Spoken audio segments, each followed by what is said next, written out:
Hi there. Thanks for tuning in. I had a patient of mine yesterday that I saw who is a healing warrior that has been with me since the start of my functional medicine journey when I was still working for a big hospital in town.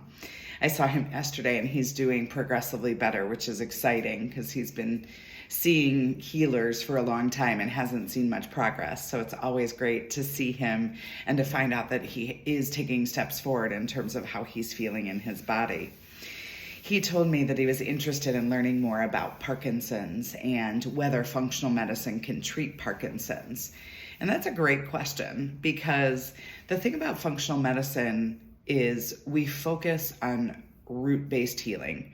So Parkinson's is a disease, obviously, where our body starts to attack and destroy our dopaminergic making cells.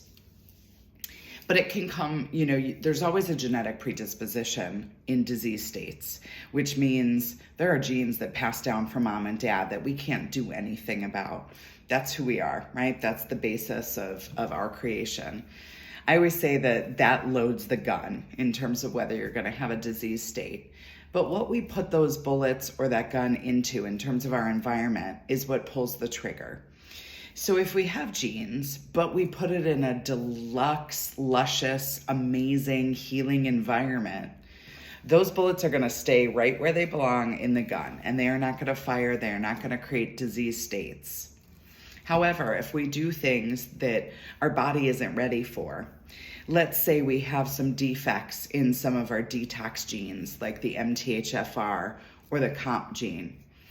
Say we have these defects and we decide, or not even decide, we are farmers. We are born into a long line of farmers. We love the land. We love the animals. We know that's what we're going to do. And we use chemicals, as most farmers do. We use chemicals, we use fertilizer, we use Roundup.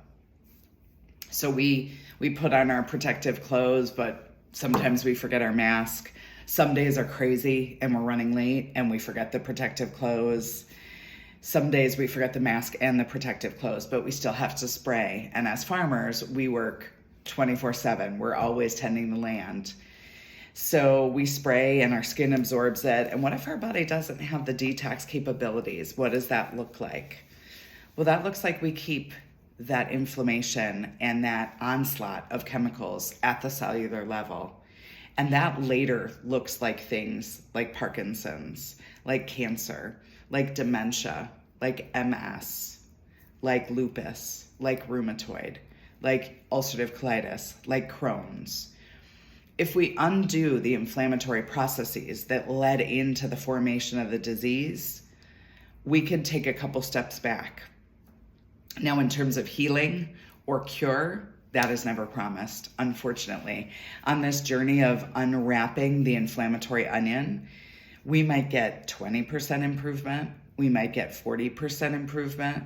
Occasionally, we'll get 100% improvement. But any improvement is better than none because, as you know, with any of the neurodegenerative diseases, if we can stop it where it is and stop progression, you can still live a beautiful life. So the problem with a lot of those neurodegenerative diseases is as time passes, you lose more and more function and capability. So if we can stop and even reverse, you can get a lot of life back and really enjoy living. In terms of treatment specific for Parkinson's, there isn't a whole lot of functional medicine treatment plans specifically for Parkinson's.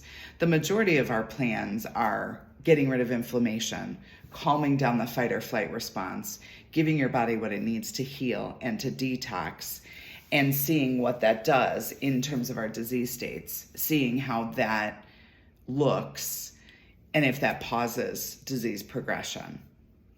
Hopefully that helps a little bit. Don't hesitate to reach out with any questions, and thanks for tuning in.